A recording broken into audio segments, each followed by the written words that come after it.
Hi guys, we're on 8th grade math, lesson 2.3, subtracting integers. Have your book open to page 68. That's going to be where we're at. You can follow along.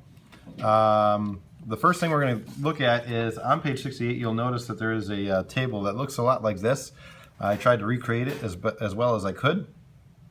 And basically what's going on is I've got a bunch of subtraction problems on the left, and we're going to show the relationship between subtraction and addition by coming up with what the addition problem that's going to equal the same thing as the difference is. So I'm going to start off by filling in my differences, and you're going to hopefully start to see a pattern as we get down to the 3 minus 0, so we can kind of continue to fill out the rest of this. So 3 minus 2 is obviously, of course, 1. 3 minus 1 is 2, and each time I'm subtracting 1 less, I'm adding 1 to my difference. 3 minus 0 is 3. And so then what's going to actually end up happening here? Well, that's what we're going to have to try to figure out. 3 minus negative 1 is, in fact, it's going to keep the same pattern. Subtracting 1 less is going to add 1 to my difference. So 3 minus negative 1 is, in fact, positive 4. 3 minus negative 2 is 5, positive 5. 3 minus negative 3 is positive 6. You can check that out on your calculator if you'd like. In fact, I'll just do a couple of these. Maybe I'll do just 3 minus negative 1, just as it's written out there. Yeah, I think you can see that on the screen there, and it's going to be, in fact, positive 4. I'll do 3 minus negative 3, 3 minus negative 3, and that is, in fact, going to be 6. So you'll see that that's actually all going to work out. That's going to keep that pattern. My addition problem for 3 minus 2 is going to be the same thing as adding the opposite, which is 3 plus negative 2. If I think back to my rules of addition, I'm going to subtract the 2 and keep the sign of the greater absolute value. So 3 minus 2 is 1. I keep a positive sign. That's how I end up with a difference of negative 1. I'm sorry, positive 1. And 3 minus negative 1 is going to end up becoming 3 plus negative. 3 minus 1 is going to end up being 3 plus negative 1. 3 minus 0, well, there is no opposite of 0. 0 is just 0. So 3 minus 0 is the same thing as 3 plus 0. 3 minus 1, minus negative 1, is the same thing as saying 3 plus 1. 3 minus negative 2 is 3 plus 2. 3 minus negative 3 is 3 plus 3. Okay? So we'll come back to that whole concept here in just a little bit.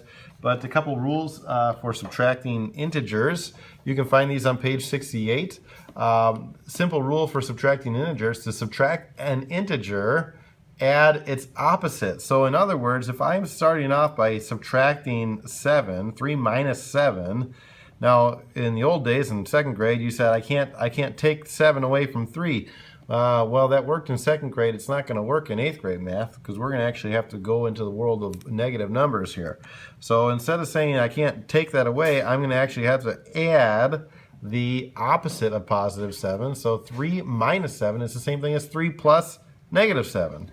And if I punch that one in my calculator, 3 plus negative 7 is, in fact, negative 4. Okay? And I have another example, 2 minus negative 6. Now this time I'm subtracting a negative integer. 2 minus negative 6 is the same thing as 2 plus the opposite, 2 plus 6. Well, 2 plus 6 is a lot easier to do in my head. That's 2 plus 6 is equal to 8. So let's go over a couple examples. And I'll show you just kind of how this works. This is example 1 in your book on page 69 if you're following along. Now I'm just going to kind of point out something that I've kind of told a lot of my math students in the past. When I'm subtracting a negative number, I've got a minus and a negative back to back right here. And that's just kind of something that I just like to look out for, because when I see that, here's my subtraction symbol. And if I would turn my negative sign 90 degrees and cross it, I just have addition. And that's just to kind of remind me that subtracting a negative number is the same thing as adding, if I took these two signs and turned it into a plus sign, it's the same thing as adding a positive. So this is actually going to end up being negative 56 plus 9. Okay? And negative 56 plus 9, if I remember back to my rules for adding of integers, I'm going to subtract the absolute values. 56 minus 9 is in fact 47. And then is just the question of whether or not this is positive or negative. I go back to my addition rules and I say which one's got the greater absolute value, the negative number or the positive number. In this case, it's the negative number, therefore my answer is going to be negative 47. Okay? Now again, here I have in this green example, negative 14 minus 21. I'm going to rewrite this as an addition problem. My negative 14 is going to stay the same, but instead of subtracting 21, I'm going to add negative 21. And I got to use parentheses to separate my signs here. And I'm going to add a negative 21. Now in this case, when I'm adding integers, notice I have two that are the same sign. If I think back to my rules for adding integers that have the same sign, I'm going to keep the sign. So this time I know that it's going to be negative right away. As opposed to this one, I did my subtraction first and then I figured out whether it's positive or negative. In this case, I know right away because they are both negatives that my answer is going to be negative. And then I just simply add the integers. 14 and 21 is 35. So my answer is negative 35. In example 2 on page 69, we have some more problems, but this one is just going to be some variables included here. I don't want you to be scared away by those. I just want you to just use the rules that you've known in the past, which is going to be the rule of substitution. And then use the rules that we're learning here today to solve these problems. So what I'm going to do is, the first thing I'm going to do is I'm going to substitute in place of A and B. In place of A, I'm going to put 24. In place of B, I'm going to put negative 36. Again, of course, here I've got a negative and a subtraction right back to back from each other. Therefore, I got to separate it with parentheses. And now the question is, what order do I do this in? Well, if I think back to my order of operations would just simply tell me, do it from left to right, and you're good to go. If you wanted to use the commutative property or the associative property, you could, in which case you would just be moving these around a little bit. But I'm just going to go from left to right, and I'm going to subtract these out.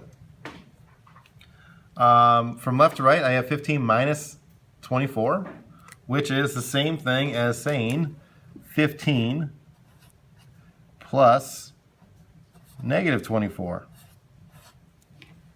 Okay?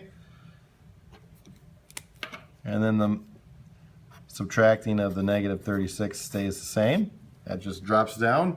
And I'm just going to be focusing on the green here, 15 plus negative 24. I subtract the absolute values, 24 minus 15, and I am left with 9. And is it positive or negative? Well, the 24 has a greater absolute value, so it's going to be negative because that's a negative 24. And the rest of it just drops down then, minus negative 36. Again, I like to rewrite this as an addition problem. This time I'm just going to change the color up a little bit. And I'm going to go negative 9 plus, notice there's that negative, subtracting the negative back to back again. So that just tells me I'm just going to add a positive 36. So now I've got a negative 9, I've got a positive 36. My rules again, subtract the absolute values. 36 minus 9 is 27. And I've got to ask myself, is this going to be positive or negative? In this case, 36 has the greater absolute value. Negative 9 has a smaller absolute value. Therefore, I'm going to keep the sign of the 36. So my answer is 27, positive 27. Got another problem here for you. This one is going to be a word problem. Don't be scared off by word problems. Let's just kind of focus on what we know and how we can figure this out. And I'm bleeding through my paper here a little bit. Sorry about that. Well, right here I have a turtle at negative 18 inches in a lake dives to a depth of negative 166 inches. So the question is, how far did it go from point A to point B? Okay, it started at negative 18 inches. It went all the way down to negative 166 inches. How far is this gap is what I'm asking. What's the difference between this and this? So if I'm looking at difference, I'm thinking of subtraction. Negative 166 minus a negative 18. Okay? And again, once more, I have a subtraction and a negative sign right back to back from each other, which is going to tell me that all I'm going to end up doing here is doing negative 166 plus 18 instead of subtracting. And I'm going to go back to my rules. When I have different signs, I subtract the absolute values. 166 minus 18 is going to come out to be 148. And the question is, positive or negative? This one is pretty obvious. Negative 166 is a far greater absolute value than positive 18. Therefore, I'm going to keep the negative sign. And my answer is, how far is this? How far is this dive that the turtle did? It is a negative 148 inches. So it is a 148-inch dive. The negative implying that he's going down. So he went down 148 inches. He went a negative 148 inches. And there's my answer. I've got just a couple other examples here that I want to show you. I have negative 15, I have a positive 15 minus 41. This is just a couple other ones that are just kind of reiterate what we've been talking about. I've rewritten each of these as an addition problem with the exception of this guy. I'm going to get to this guy in a little bit here. But 15 minus 41 is the same thing as 15 plus negative 41, adding the opposite, okay? So 15 plus negative 41, again, my rule is subtract the absolute values. The absolute value of negative 41 is 41. 41 minus 15 is going to be 26. Question is, positive or negative? Which one's got the greater absolute value? Positive 15 or negative 41? Hopefully you're all saying negative 41 has a greater absolute value, therefore it's going to be negative 26. My next problem is negative 16 minus 8. Negative 16 minus 8. I rewrote that as an addition problem. Negative 16 plus negative 8. Negative 16 plus negative 8. And if you notice in this example, I am adding two negative numbers, two negative integers. We got to remember our rules for adding negative or any two common signed integers. I'm going to keep the sign. In this case, it is negative. And 16 plus 8, I'm going to add those together and I'm going to get 24. And my answer is negative 24. Now my last problem you'll notice again, like we've seen a couple times today, I've got my minus a negative right back to back, a subtraction symbol and a negative sign right back to back, which is just going to imply to me that I'm just going to be adding the positive. That's what that tells me. I just, for whatever reason, I just like to look out for that, and it just kind of makes it simple for me. Hopefully it makes it simple for you. Negative 41 plus 10. Again, I'm going to find the absolute values of negative 41 is 41. The absolute value of positive 10 is positive 10. And I'm going to subtract the two. 41 minus 10 is 31. And which one's got the greater absolute value? Which one wins the war? In this case, it's negative 41. Therefore, I'm going to end up with an answer of negative 31, not positive 31. So there's just a couple of other examples that you can kind of go back to and reference if you need to see it done again. I've got some homework for you, which is found on page 70. Please do numbers 1 through 14, 19 through 22, and 45 through 46. Thank you very much. I hope you enjoyed.